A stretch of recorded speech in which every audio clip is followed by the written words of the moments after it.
Hello दोस्तों, कैसे हो? आपका स्वागत है त्रिपाण स्टडी सेंटर में। आज जो हम करने जा रहे हैं सोशल साइंस यानी सामाजिक विज्ञान, जो कि काफ़ी महत्वपूर्ण टॉपिक है।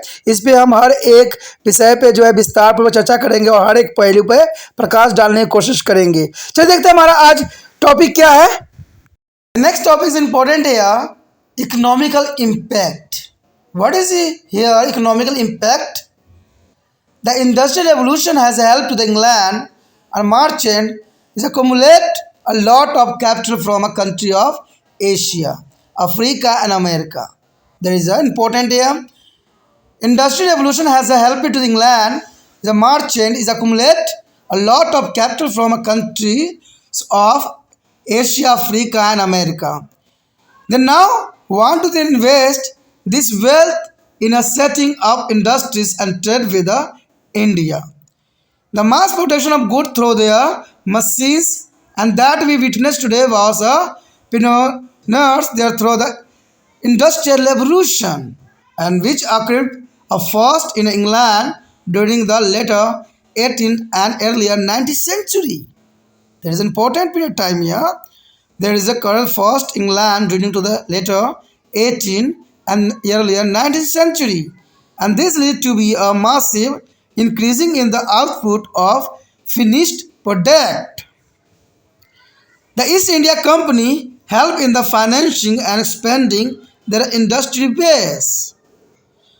During this time, there was a class of manufacturers in England who benefited more from manufacturing than to trading. They are interested in the having more raw materials from India as well as sending their finishing good back. Between 1793 and 1813, this is the British manufacturers launched a campaign against the company, and its trade is a monopoly and the prevalence it enjoyed.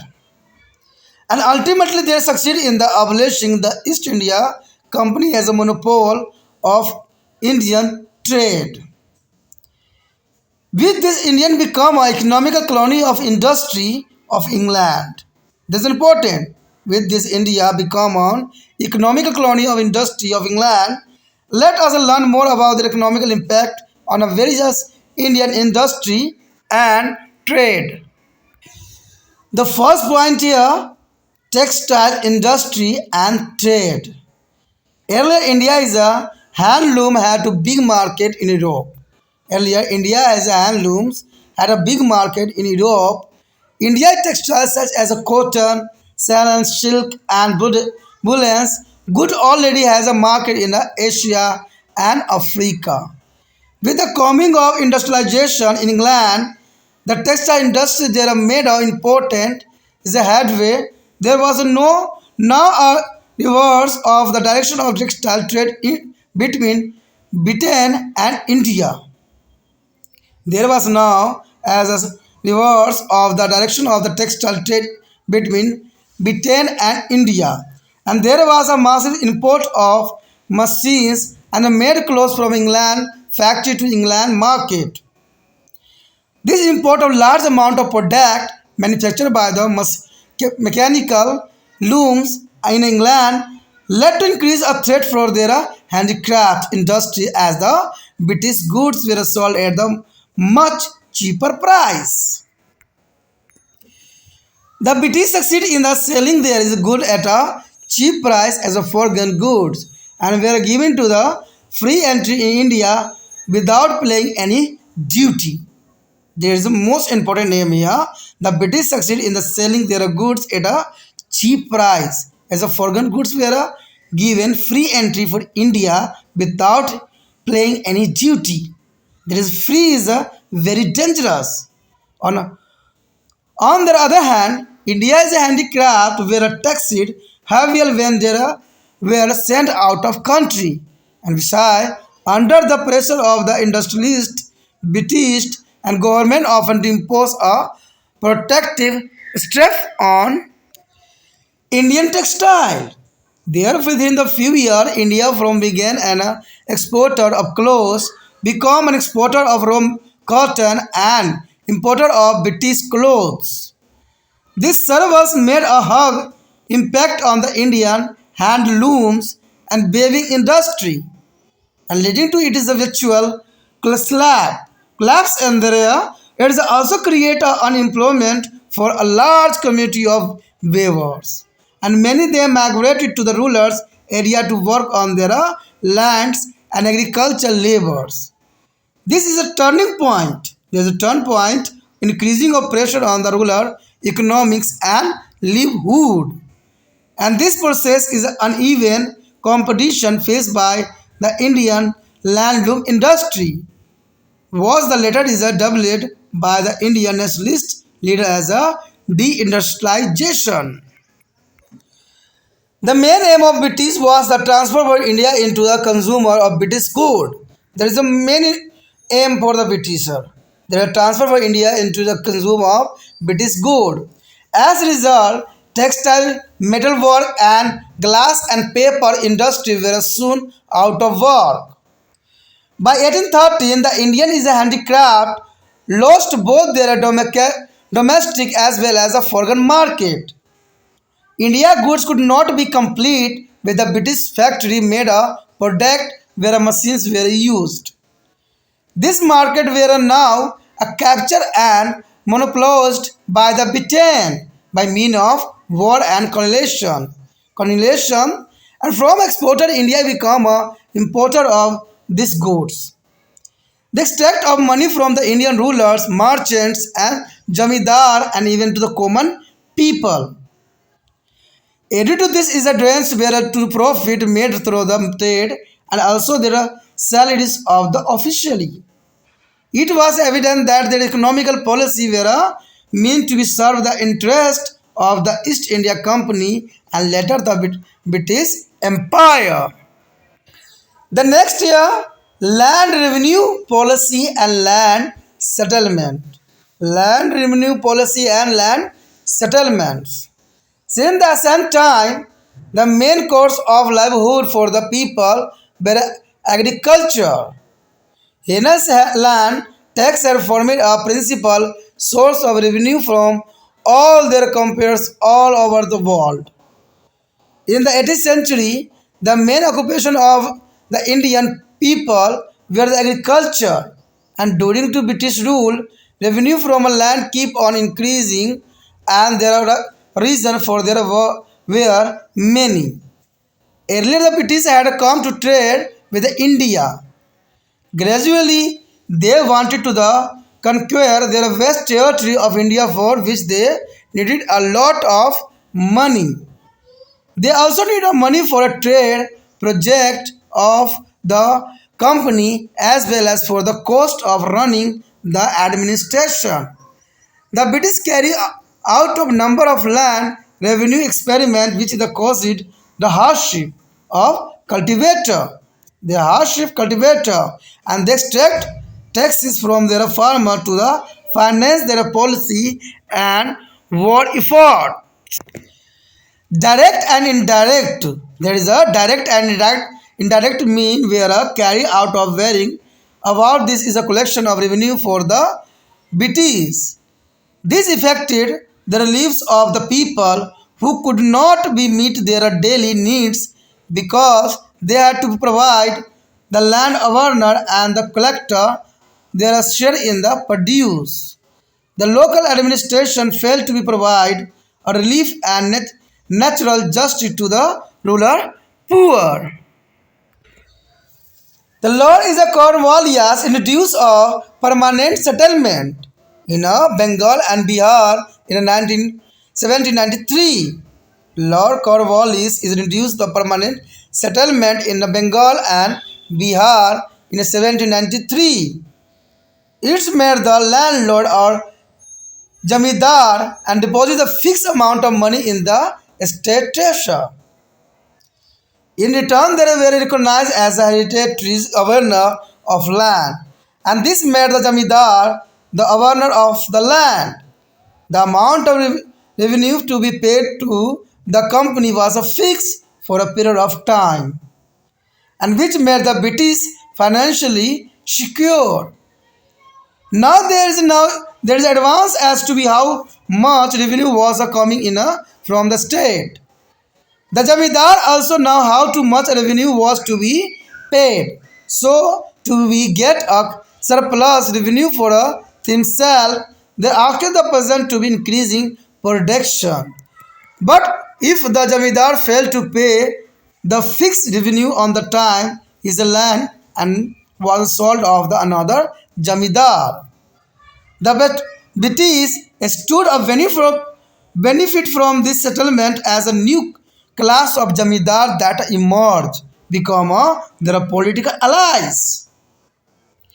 They supporting the British in the time and need an act of the buffer between them and peasant. The class in fact supporting the British against the independent settlement. In 1822, the British introduced the Mahalawari settlement in the northern west province and Punjab and Ganga Valley and part of central India. Here the basis of assessment was the product of Mahal or state, which may be a village or group of villages. Here all the proprietors of Mahal were jointed responsible for paying their sum of revenue assigned by the government. Unfortunately, there is about no benefit to be peasant as the British demand were very high.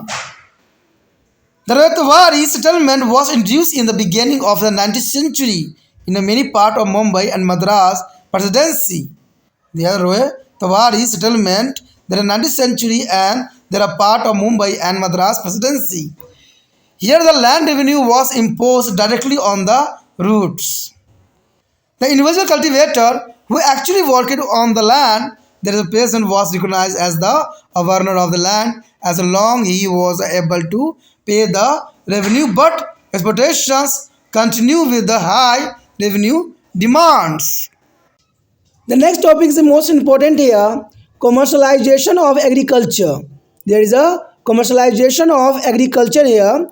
Another major economical impact of the British policy in India was a reduce of large number of commercial crops such as tea, coffee, indigo, opiums, cottons, jutes, sugarcane and oilseed.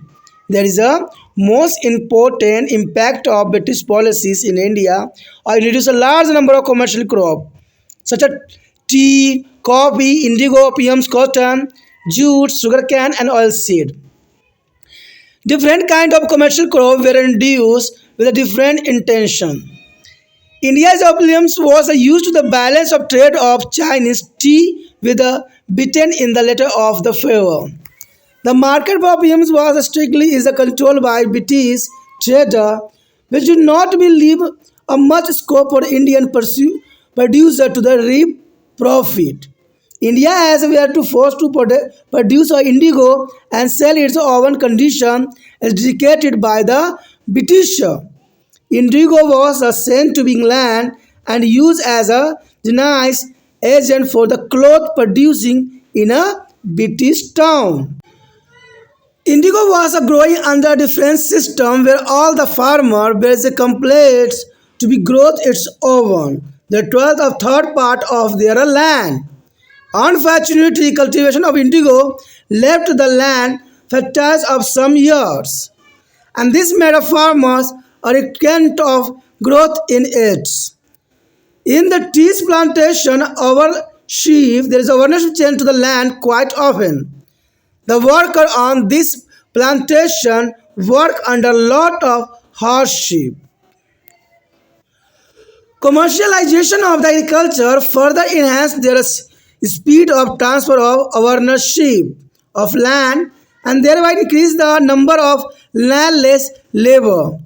It is also brought in a large number of merchant, trade and middlemen who further exploited the situation. The peasant now depend on them to sell their produce during the harvest time. Because the peasant now is shifting to a commercially crop, food grain and production went down. So less food stock are led to be fine. It was therefore not to be supremacizing that is a peasant is revolted. You would be read about it as a details in the coming chapter. There was on the enormous drain of wealth from our country to be taken due to the various economic policies. Additional financial burden was placed on the India due to the expenditure on the salary, pension, and training of military and civilian staff employed by the British rule India. If this wealth was invested in India, it could be have to help its economies improve to the economic in the country. Let us learn how to economical policy implemented by the British change the social, culture, and Indian society. The next year, rise of new money lending class. The rise of new money lending class here, the time bound to be exclusive as a demand of revenue by the British government and force the peasant to be take a loan from to money lender. This money lender often exploited the peasant by the charging high interest rate. The farmer by charging high interest rate. They often used unfair mean like a false counting forwarded to the signature and thumb impression. There is a fraud. The new legal system and the policy introduced by the British only helped the money lender who were either local merchant and landlord. In most cases, a farmer failed to pay or back the loan with a fully interest. And this their land is gradually passed into the land of money lending class. The next year, rise of new middle class. A major impact of British rule in India was the beginning of new middle class. There is a rising of new middle class on impact of British ruler. With the rise of British commercial interest, new opportunity opened to a small section of the Indian people. They often act as the agent and intermediaries of the British traders and thus made a hug fortune. The new landed aristocracy, which is a coming to begin after the introduction of permanent settlement, also form a part of this new class. A major section of all landownings aristocracy lost ownership of their land and in many cases were replaced by a new class of land owners. These people got a common English education and become the new elite. With the spirit of their British power, the new job opportunities were also created. Indian society witnessed their introduce of new law courts and government officially and commercially agency. The English education people naturally got to the necessary patagons from their colonial ruler. Thus, a new profession and service holding a middle class was also created by the British apart from those with the landed interested. The next year, transport and communication. The mean of transport in India at that time were a bulk cart, camel, and bag as a pack animals. England, on the other hand, needed a railway that connected the raw materials and producing area with exporting ports and the facilitated their movement of British goods to different part of country, as well as very raw material to be ports. The vast network of railways that you witness today was pioneers and during the latter half of the 19th century. This opened avenue of the British banker and investor to invest surplus wealth and materials in the contraction of railways. Railways benefited there is a British capitalist in a two important way. First, it is a made a trading of commodity much easier to the profitable by connected the internal market in the ports. And secondly, the railway engine, a coach, and the capital input for the buildings of rail line come for the Britain. The British capitalists who is invest in the railway were also granted a minimum profit of 5% by government. That is important. The British capitalists who invested in a railways were also granted a minimum profit of 5% by the government, and these companies were also given a free land with the lease of 99 years. Thus, the railways were set up for the advantage of British trade, and they also play an important role in the national awakening of country. Thought the British had never anticipated the extensive transport network and improved the education toward their people and India closer. During the British rule, India took an idea of liberty, equality, human rights, and science and technology from the West. And this accelerated the process of modernizations. And now will read about the impact of modern idea on Indian society. कहते हैं कुछ व्यवस्था ऐसी होती है जो देश के सूरत को ही चेंज कर देती है, और कुछ व्यवस्था ऐसी होती है कि पूरा देश को ही ख़त्म कर देता है। कहते हैं अगर हम अगले पॉइंट की बात करें जो कि काफ़ी महत्वपूर्ण है, आर्थिक प्रभाव। कहते हैं भारत में अंग्रेज के आने से आर्थिक क्रांति आई, औद्योगिक क्रांति के रूप में देखा गया, लेकिन ये क्रांति इंग्लैंड में थी, इंडिया में नहीं थी। इंडिया को तो उन सामानों को दिया जाता था, बेचा जाता था, और यहाँ से कच्चा माल प्राप्त करके जो है इन्हीं को चीज़ बना के दिया जाता था। तो ये आर्थिक प्रभाव के अंतर्गत आया। भारत में देखा जाए तो छोटा उद्योग बिल्कुल ही ख़त्म हो गया। तो ये पॉइंट साफ करेगा कि भारत में अंग्रेज़ों की आगमन के कारण यहाँ की अर्थव्यवस्था किस प्रकार की बनी। कहते हैं औद्योगिक क्रांति ने अंग्रेजी व्यापार की जो है एशिया, अफ्रीका और अमेरिका के प्रचुर देशों के प्रचुर मात्रा में पूंजी इकट्ठा करने में काफ़ी हद तक मदद की। औद्योगिक क्रांति ही थी जो उनको पूंजी इकट्ठा करने में काफ़ी मदद की। अब वो इन धन का प्रयोग उद्योग लगाने या भारत में व्यापार करने में लगाना चाहते थे। आज जो हम वस्तुओं का मशीनों से बड़ी मात्रा में उत्पादन देखते हैं कि शुरुआत औद्योगिक क्रांति के माध्यम से शुरू हुई थी, और इसका सूत्रपात जो हुआ था 18वीं सदी के अंत में हुई थी और 19वीं सदी के आरंभ में इंग्लैंड में हुई।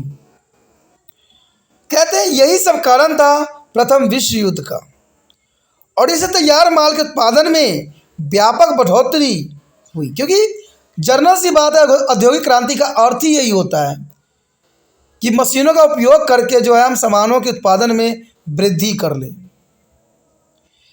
ईस्ट इंडिया कंपनी के औद्योगिक और वित्तीय आधार फैलाने में काफ़ी मदद मिली, और इस समय इंग्लैंड में उत्पादकों का एक ऐसा वर्ग था जो व्यापार की तुलना में वस्तुओं के उत्पादन में अधिक कमाता था। यानी देखा जाए तो इस समय इंग्लैंड में उत्पादकों का एक ऐसा वर्ग भी था जो व्यापार की तुलना में वस्तु के उत्पादन से अधिक कमाता था, और वह वर्ग भारत से कच्चा माल के आयात और तैयार माल को भारत निर्यात में अधिक रुचि रखता था, क्योंकि भारत से कच्चे माल को जो है आयात करना और वही सामान को मैन्युफैक्चर तैयार करके भारत में निर्यात करना उनका मुख्य जो था शौक था।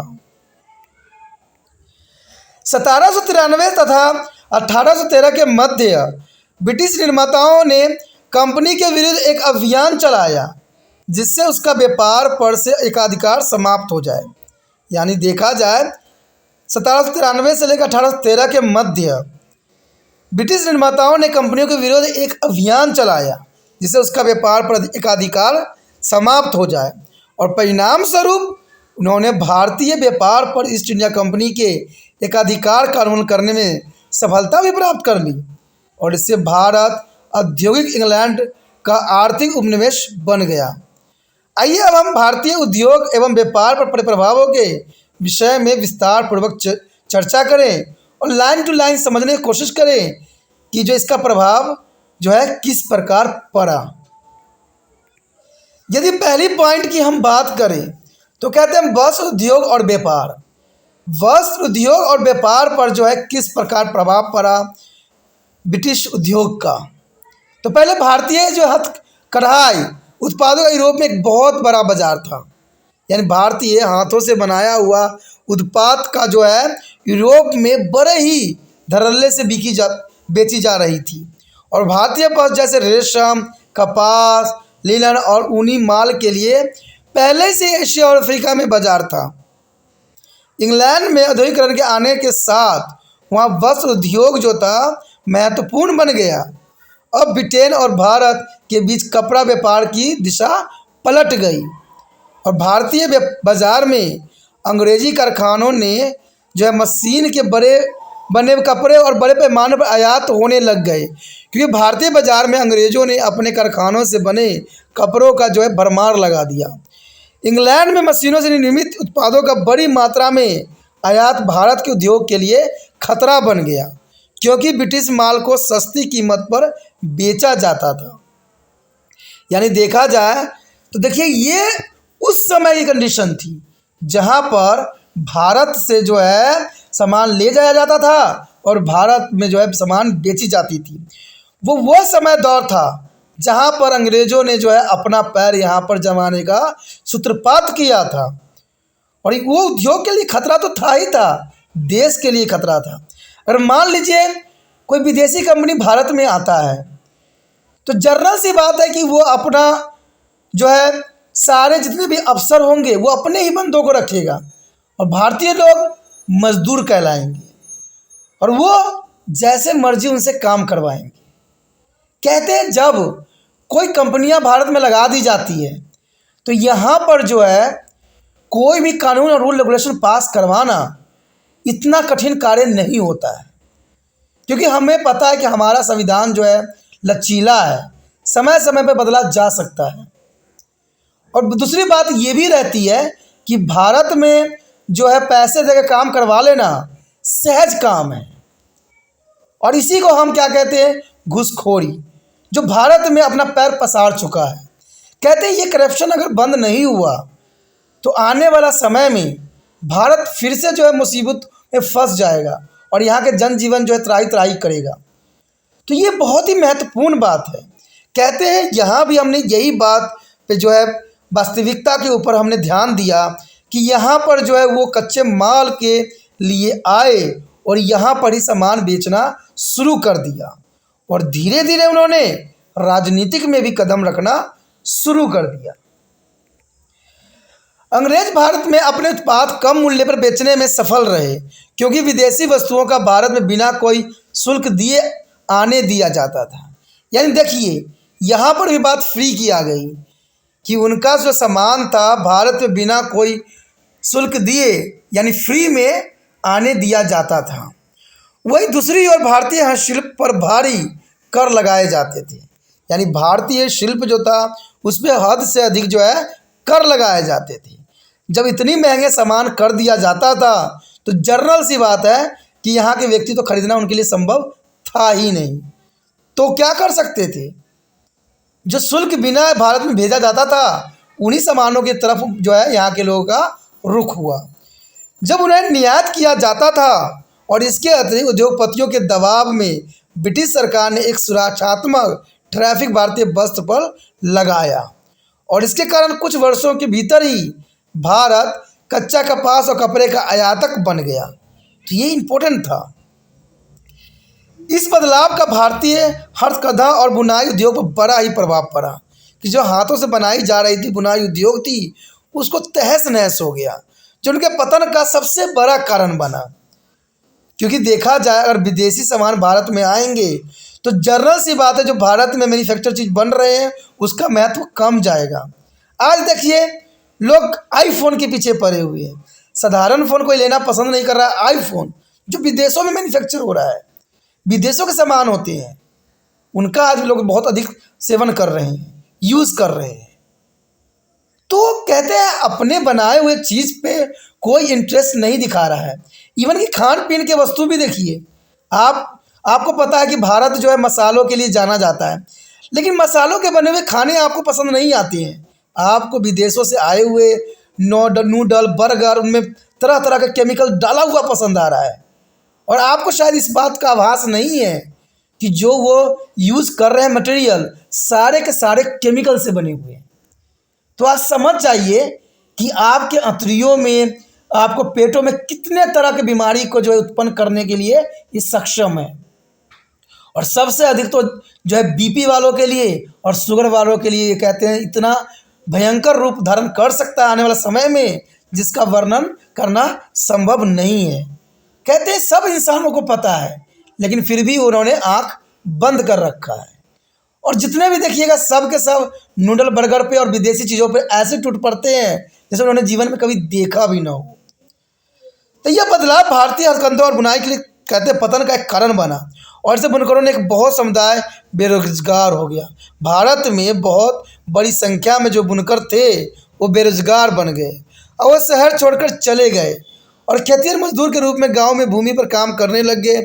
इसे ग्रामीण अर्थव्यवस्था और आजीविका पर दबाव बढ़ता ही चला गया और इस प्रक्रिया में भारतीय हथकंघा उद्योग को असामान्य प्रतियोगिता का सामना करना पड़ा और बाद में इसे भारतीय राष्ट्रवादी नेताओं ने जो है अनुद्योगीकरण के रूप में करार दिया। तो कहते हैं यही होता है, कहते हैं जो खत्म हो जाता है भारतीय राष्ट्रवादी नेताएं भी इन्हीं चीज़ों के अग्रसर हो गए। अंग्रेजों का मुख्य उद्देश्य भारत को ब्रिटिश माल के उपभोक्ता के रूप में बदलना था। यह उनका प्रथम एम था और इसके परिणाम स्वरूप भारतीय कपड़ा, धातु का काम और कांच, कागज आदि उद्योग खत्म हो गए थे। 1813 तक भारतीय हस्तशिल्प ने अपनी विदेशी एवं घरेलू बाजार को खो दिया था और भारतीय माल ब्रिटिश कारखानों में निर्मित उत्पाद के साथ जो प्रतिस्पर्धा नहीं कर सकता था। कहते जो मशीन के द्वारा बनाया जाता था, क्योंकि आपको पता है कि प्रतिस्पर्धा करना संभव कैसे हो सकता है। भारतीय माल जो होते थे, जो सामान बनाई जाती थी, वो हाथों से बनाई जाती थी, कई दिन लग जाते थे, लेकिन मशीनों में जो है चंद सेकंडों में जो है लाखों के माल तैयार होते थे। अब इसके साथ तुलना करना कहाँ तक उचित था। ब्रिटेन ने एक अधिकार करके युद्ध और उपनिवेशीकरण के माध्यम से बाजार पर कब्जा कर लिया। ब्रिटेन ने एक अधिकार करके युद्ध भी किया भारत में और युद्ध करके जो है उपनिवेशीकरण के माध्यम से बाजार पर पूरी तरह से अपना स्वयं का अधिकार जमा लिया और वो भारतीय शासकों, व्यापारियों, जमींदारों, यहाँ तक कि आम लोग जो है रुपया उगाने लगे। यह स्पष्ट है कि अंग्रेजों की आर्थिक नीति ईस्ट इंडिया कंपनी और बाद में ब्रिटिश साम्राज्य के हितों के लिए ही थी। तो जनरल सी बात है, यही बात त्रिपाण स्टडी भी इस पर स्टडी कर रहा है कि अगर कोई विदेशी यहाँ पर कारखाने लगा रहे हैं तो जनरल सी बात है कि वो अपनी कंपनियों के लिए ही, हितों के लिए ही सोचेंगे, न कि भारतीय हित के लिए सोचेंगे। और सारे के सारे जितने भी होंगे वो भारतीय नहीं होंगे और यहाँ का जो है पैसा विदेश में जाएगा और भारत की अर्थव्यवस्था कमज़ोर होगा। शायद ये बहुत गंभीर बात है और इस पर एनालाइज करने की आवश्यकता है। अब देखिए यहाँ पर एक महत्वपूर्ण जो है केस स्टडी आया है, बहरियार गोरैया खना बदोश की केस स्टडी। कहते हैं बिहार गया जिले में भेड़ के 75 यानी भेड़ों के 75 परिवारों के समुदाय ने धन की कमी के कारण कंबल बुनना बंद कर दिया और ऐसा सड़े ट्यूब से जो स्पेक्ट्रम नामक अखबार में 11 मार्च 2022 को छपा। एक बुनकर कहते हैं हम बाजार में बेचे जा रहे कंबलों के साथ प्रतिस्पर्धा नहीं कर सकते। क्यों नहीं कर सकते? क्योंकि उनका सामान सस्ती है, ठीक है, और उनका जो है सफाई भी है और हम तो मेहनत हाथों से कार्य करते हैं, तो उनके साथ हम प्रतिस्पर्धा कैसे कर सकते हैं। एक अन्य का कहना था कि हम गांव में अपने उत्पादों को बेचने के लिए मजबूर हैं क्योंकि शहरी बाजार तक हमारी पहुंच नहीं है। यानी यहाँ पर कम्युनिकेशन और जो है संचार माध्यम की तरफ इशारा कर रहा है। जो ट्रांसपोर्ट है उसका इसका मतलब है कि वहाँ पर नहीं है ट्रांसपोर्ट। ये बात भी भारत के लिए बहुत बड़ी समस्या है कि हर क्षेत्र में जो है ट्रांसपोर्ट की व्यवस्था करना संभव नहीं है। अब ब्रिटिश भारत जो है दौरान और वर्तमान भारत में बुनकरों की स्थिति की तुलना करें तो ये कैसा है, ये अलग है। आप इस सुधार के लिए क्या कुछ सुझाव देना चाहते हो कि सुझाव कैसे हम इसको सही कर सकते हैं, क्योंकि कहाँ मशीन का कंपटीशन हाथों से नहीं हो सकता है, ये बहुत ही दुष्कर्म कार्य है। उसके पश्चात आता है भूमि राजस्व नीति और भूमि निपाटन। देखिए ये काफ़ी महत्वपूर्ण है। प्राचीन काल से लोगों के लिए आजीविका का मुख्य स्रोत भारत में कृषि ही रहा है, इसलिए सारे संसार में भूमि कर सभी सम्राटों के लिए राजस्व का मुख्य स्रोत होता था। 18वीं सदी में भारतीय लोगों का मुख्य व्यवसाय कृषि ही था और ब्रिटिश प्रशासन के दौरान भूमि राजस्व बढ़ता गया और इसके लिए कई कारण थे। शुरू में ब्रिटिश भारत के साथ व्यापार करने के लिए आए थे और धीरे धीरे वे भारत के विशाल क्षेत्र को जीत लेना चाहते थे और जिसके लिए उन्हें धन की बहुत ज़रूरत थी। धन को उनको बहुत ज़रूरत थी। उन्हें व्यापार एवं कंपनियों की परियोजनाओं तथा प्रशासन के चलाने के लिए रुपयों की ज़रूरत थी, क्योंकि भारत में अगर उनको तरक्की करना है तो रुपये भी उनको ज़रूरी था और ये बहुत ही महत्वपूर्ण थी उनके लिए। ब्रिटिश भू राजस्व व्यवस्था किसानों की कठिनाई का कारण बने और वह अपनी नीतियों और युद्ध अभियानों के लिए किसानों से धन निकलवाते थे। कहते प्रत्यक्ष और प्रत्यक्ष तरीकों से भी राजस्व इकट्ठा किया जाता था। यानी देखा जाए तो किसानों का इस समय दुर्दशा बहुत ही दयनीय थी। इसे प्रभावित लोग अपनी दैनिक जरूरतों को भी पूरा नहीं कर सकते थे। कहते जो किसान अनाज उगाते थे उनका पेट भी नहीं भर पाता था, क्योंकि उन्हें जमीन मालिकों और उनके लगान अधिकारियों के लगान कर देना ही पड़ता था और स्थानीय प्रशासन ग्रामीण गरीबों को जो है राहत और प्राधिकार न्याय प्रदान करने में विफल रही। देखिए आम बंदों को, आम व्यक्तियों को लूटने का काम कहते हैं पुराने समय से चलता आ रहा है और आज भी ऐसा ही हो रहा है। सरकार आए दिन जो है करों में इजाफा कर कर के जो है आम लोगों को परेशान कर रही है। आज कुछ भी सामान खरीदने जाओ इसकी रेट इतनी है कि सोचना भी बड़ा मुश्किल पड़ गया है। हम दूसरे देशों की तुलना करते कि वहाँ महंगाई है, क्या भारत में किसी ने झांक के देखा है कि यहाँ महंगाई कितनी अधिक है? 10-15 साल पीछे से अगर हम कंपेयर करें तो आज देखिए महंगाई कहाँ तक पहुँच गया है। और कहते हैं सरकार ये कहती है कि हर कोई जो है पैसे कमा रहा है, लेकिन शायद सरकार इस बात को कभी भी नहीं सोचा कि आम व्यक्ति जो है उस जो है पैसे कमाई से पहुँच से दूर है। बेशक ही सरकार ने कहते हैं बेरोजगारी हो भत्ता दिया जा रहा है, ये सब भत्ते आखिर ये क्यों? क्या बेरोजगारी भत्ते दे के क्या वो लोगों को क्या कर दिखाना चाहती है कि हम लोगों को हेल्प कर रहे हैं?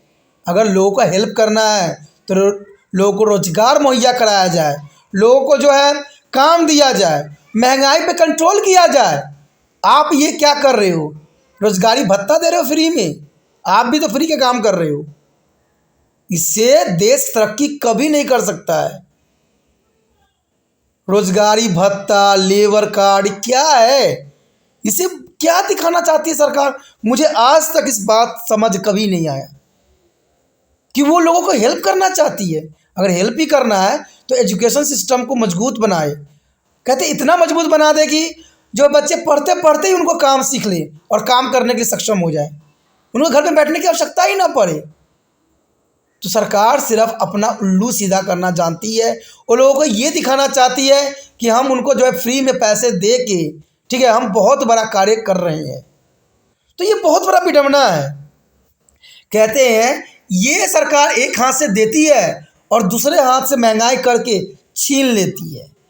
तो यही तो सरकार की नीति है और शायद ये बात आम व्यक्ति नहीं समझ सकते, क्योंकि उनको यहाँ तक पहुँचने के लिए बहुत सोच की ज़रूरत पड़ती है कि सरकार एक हाथ से दे रही है, दूसरे हाथों से छीन रही है। कहते हैं कोई भी चीज़ अगर फ्री में किया जाता है, कोई फ्री में दी जाती है, तो वो फ्री में कभी नहीं होती है, उसको कहीं ना कहीं से सरकार निकाल ही लेती है। क्योंकि सरकार स्वयं कार्य थोड़ी करती है, वो मेहनत थोड़ी करती है, करते तो आम व्यक्ति है, आम गरीब है। और कहते हैं आम गरीबों के लिए 2 वक्त की रोटी इकट्ठा करना बहुत ही दुष्कर्म कार्य हो गया है, वो भी आधुनिक युग में। हम सिर्फ दूसरे देशों की तुलना कर रहे होते कि वहाँ पर दूध का कीमत बढ़ गया, इसका कीमत बढ़ गया, लेकिन कभी न्यूज़ वाले भी इस बात पर एनालाइज नहीं किए कि भारत में क्या दुर्दशा हुआ है। सिर्फ अगर उन्होंने कुछ फ़ोटो खिंचवाना होता है तो रोडों पे बैठ जाते हैं और रोडों पे फ़ोटो खिंचवा के अगले दिन अखबार और न्यूज़ का हेडलाइन बन जाता है। यही तो भारतीय पॉलिटिक्स है। कहते हैं लॉर्ड कॉर्नवालिस ने 1793 में बंगाल और बिहार में स्थायी बंदोबस्त शुरू की और इसमें जमींदारों को जो है सरकारी खजाने से पैसे की एक निश्चित राशि जमा करनी होती थी। बदले में वो भूमि के जो है वंशागत मालिकों के रूप में पहचाने गए, क्योंकि ये जो थे वंशागत मालिक के रूप में पहचान मिली। किनको? जमींदारों को। इसे जमींदार जो है भूमि का मालिक बन बैठे। इसे राजस्व की निश्चित समय की अवधि में कंपनी की भुगतान करना होता था, जिससे ब्रिटिश आर्थिक रूप से सुरक्षित बन गए। यानी देखा जाए तो इन्होंने अपने आप को आर्थिक रूप से सुरक्षित कर लिया अपना। कहते हैं हर एक जो है राजनीतिक लोगों का यही महत्व होती है कि वो किसी न किसी रूप में अपने आप को सुरक्षित कर ले अगले इलेक्शन के लिए, और ऐसा ही हुआ। यहाँ पर उन्होंने आर्थिक रूप से अपने आप को सुरक्षित कर लिया कि उनको आर्थिक रूप से उनको कभी प्रॉब्लम न आए।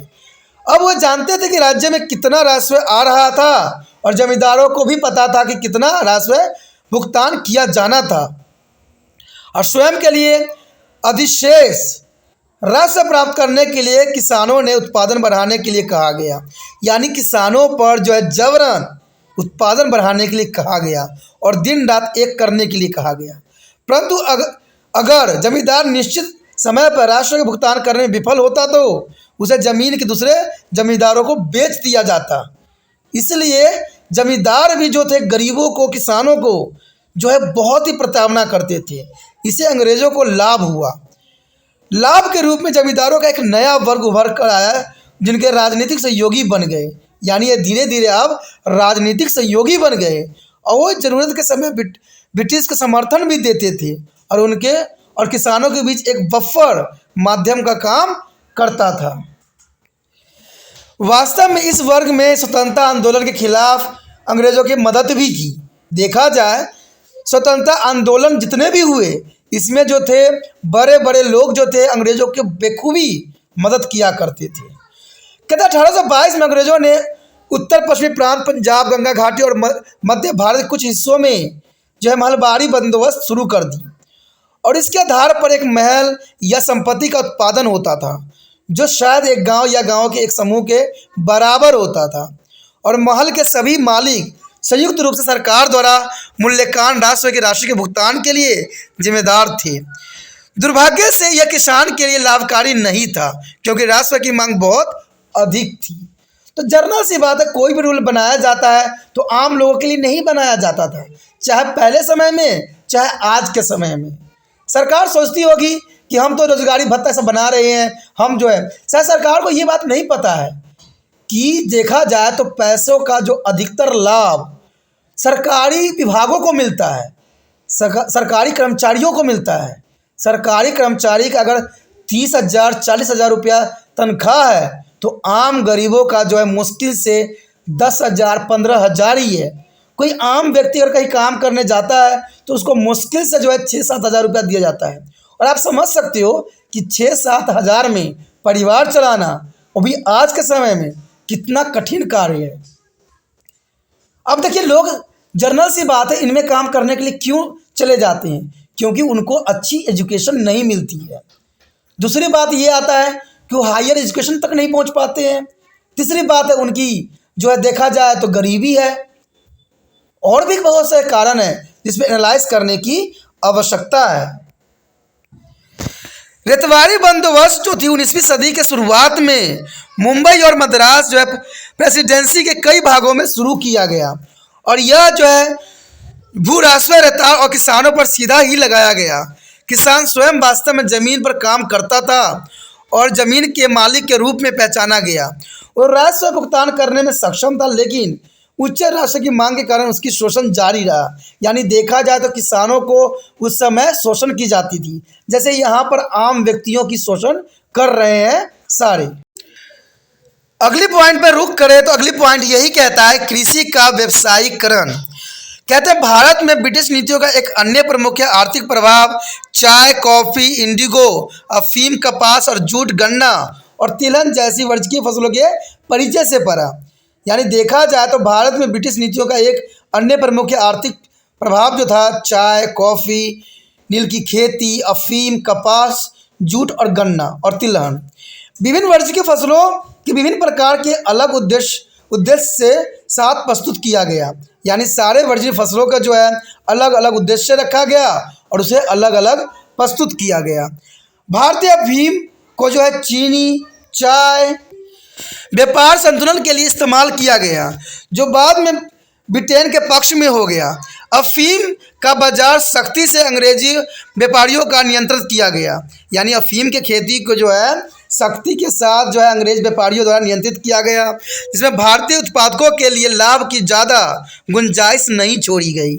यानी भारतीय उत्पादकों के लिए जो है लाभ का गुंजाइश नहीं छोड़ी गई और भारतीयों को जो है नील उत्पादन करने और इससे अंग्रेजों के तय शर्तों पर बेचने के लिए मजबूर किया गया।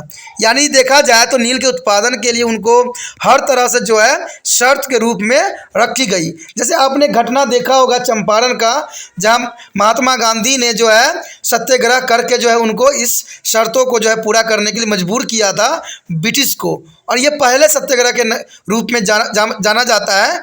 चंपारण खेरा, ठीक है, बिहार में क्षेत्र पड़ता है। तो ये पहला हमारा सत्याग्रह था जहाँ पर नील की खेती के अंतर्गत हुई थी। कहते नील को जो है इंग्लैंड भेज दिया जाता था और ब्रिटिश कपड़े की रंगाई के रूप में इसको इस्तेमाल किया करते थे। सभी किसानों को नील को जो है अपनी ज़मीन के 20/3 भाग यानी जो है 20 में से तीसरा भाग पर उगाने के लिए मजबूर भी किया गया। और दुर्भाग्य से नील की खेती कुछ वर्षों के लिए भूमि को बंजर बना देती थी। यानी नील की खेती जिस भूमि पे होती थी वो बंजर हो जाती थी। इसे किसान इसे उगाना नहीं चाहते थे और चाय बागानों का स्वामित्व अक्सर बदला जाता था और इन बागानों पर जो है मजदूर कठिनाइयों के अंदर काम किया करते थे। तो देखा जाए इस समय किसानों के बहुत ही दशा जो थी दयनीय थी। कृषि के व्यवसायीकरण और स्वामित्व को हस्ताक्षर की नीति से देश में भूमिहीन मजदूरों की संख्या बढ़ती ही चली गई और इससे एक बड़ी संख्या में सौदागर, व्यापारी और दलालों ने इस स्थिति में जो है किसानों का शोषण किया। किसान अब फसल कटाई के दौरान अपनी खेतों को बचाने के लिए उन पर निर्भर थे, क्योंकि किसानों अब वर्ज्य की फसल उगाते थे, जिससे खाद्यान्न उत्पादन जो है नीचे चला गया। अंततः कम अनाज से अकाल की स्थिति बन गई। भारत में देखा जाए तो कई अकालों का जो है सामना करना पड़ा और कारण भी यही था कि वो लोग जो है वर्ज्य के पदार्थों के उत्पादन करने लगे और अनाज के उत्पादन में कोई भी जोर नहीं दिया। अब देखिए आने वाला समय में क्या ऐसा कंडीशन देखने को मिल सकता है, क्योंकि आज जो है भारत में भी वो कृषि की जा रही है जिससे उनको अधिक पैसा मिलता है और अनाज का उत्पादन बहुत ठप सा हो गया है। देखा जाए तो वही क्राइसिस जो है आने वाला समय में भारत को भी झेलना पड़ सकता है, भारत में भी अकाल हो सकती है। इसके बारे में विस्तार से आप जानने वाले आगे अध्ययन में पढ़ेंगे जो कैसे भारत में जो है अकालों का सामना करना पड़ा। हमारे देश से धन की भारी राशि विभिन्न आर्थिक नीतियों की वजह से ब्रिटिश में भेजी जाती थी। अब सोचिएगा कि भारत का धन राशि विदेश में कैसे जाती थी। भारत में तो रुपये होती थी, तो ब्रिटिश जो है इस पैसों का कैसे इस्तेमाल करती थी। वो लोग भारत में व्यापार करके यहाँ की करेंसी जो है अर्जित करते थे और इस करेंसियों को जो है गोल्ड में कन्वर्ट करके, डायमंड में कन्वर्ट करके वो अपने देश ले जाया करते थे। तो इस तरह जो है यहाँ का धनराशि भारी जो है नीतियों की वजह से ब्रिटिश में भेजी गई और अतिरिक्त जो है वित्तीय बोझ सैन्य और नागरिक कर्मचारियों के वेतन, पेंशन और प्रशिक्षण पर अंग्रेज द्वारा जो है नियोजित व्यय करने कर जो है कारण भारत पर डाले जाने लग गए।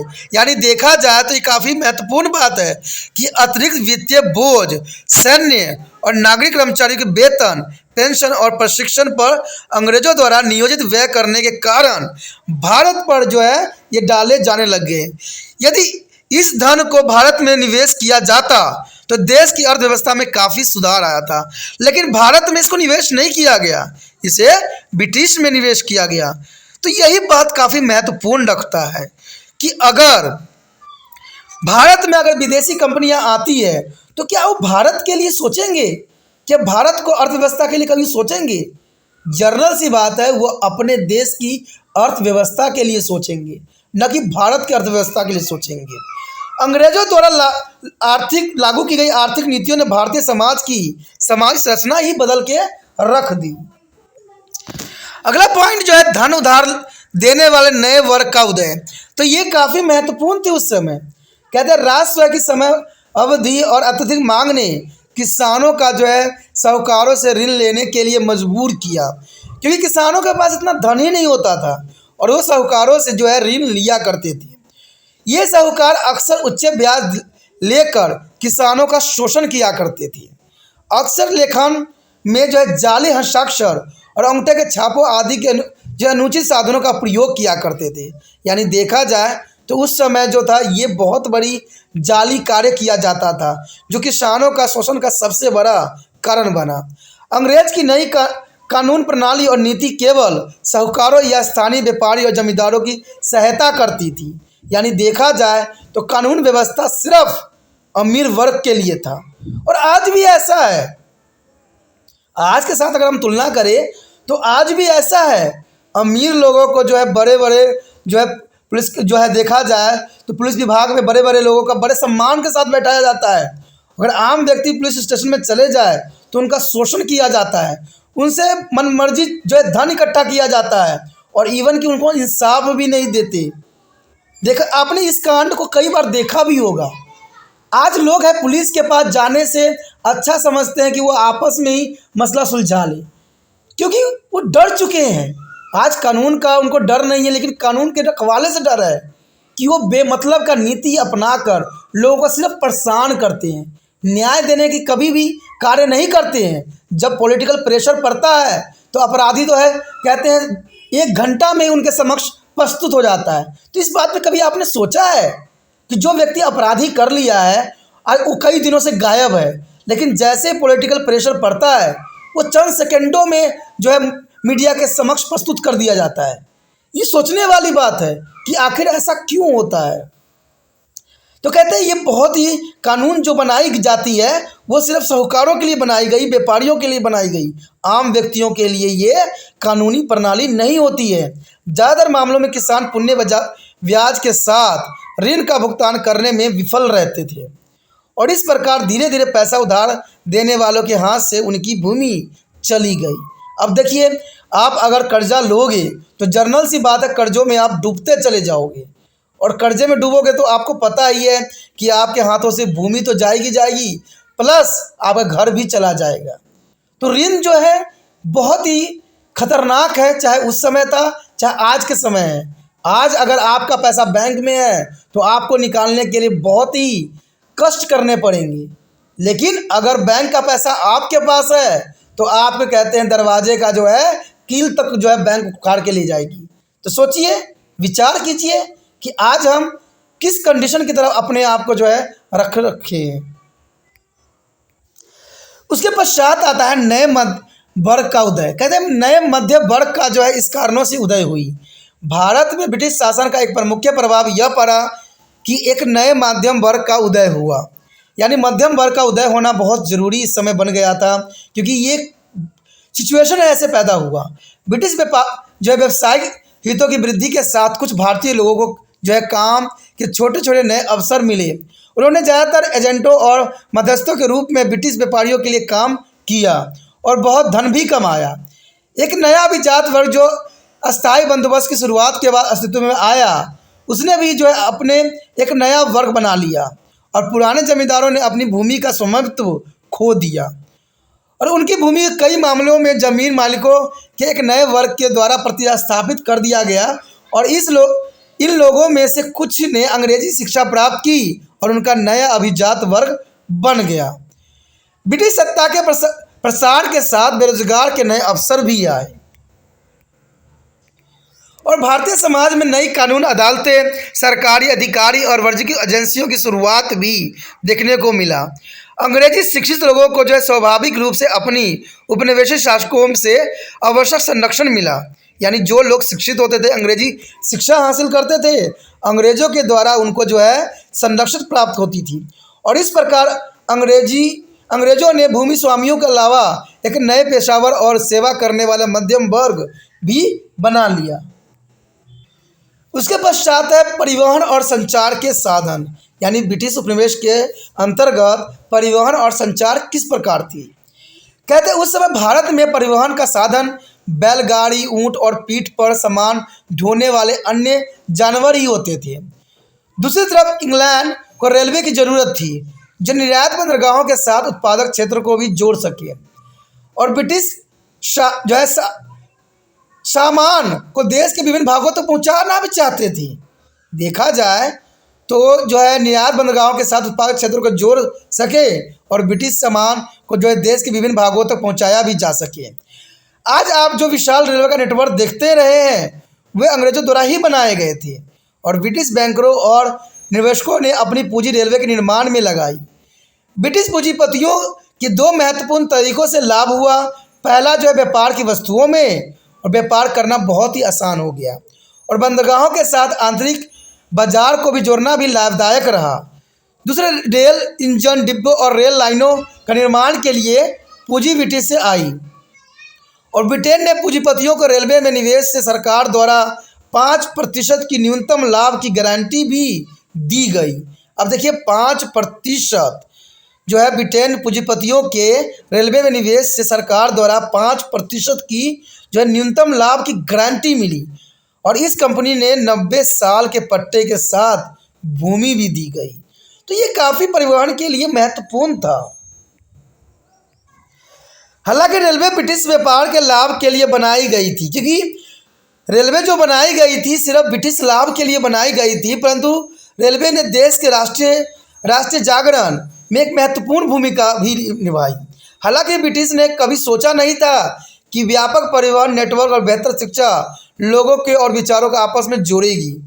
और कहते हैं ब्रिटिश ने खुद ही अपने पैर पर कुल्हाड़ी मार ली जो है इंडिया वालों को अंग्रेजी शिक्षा देके और रेल के विकास करके, क्योंकि उससे उन्होंने जो है अंग्रेजों को जो है रूल रेगुलेशन को भाप गए और इस कारण से क्या किया, उन्होंने अंग्रेजों को उखाड़ के फेंक दिया। अब कुछ कंडीशन मुझे ऐसा आज के समय में भी लगता है कि आज शिक्षा का स्तर जो है नीचा गिरता जा रहा है। आम गरीबों से जो है शिक्षा बहुत दूर चलता जा रहा है क्योंकि शिक्षा इतनी महंगी हो गई है। कहीं यही बात तो नहीं है कि सरकार ये तो नहीं सोचती है कि अगर लोग अनपढ़ रहेंगे तो उनको बिना सोचे समझे वोट देकर उनको जिताते रहेंगे।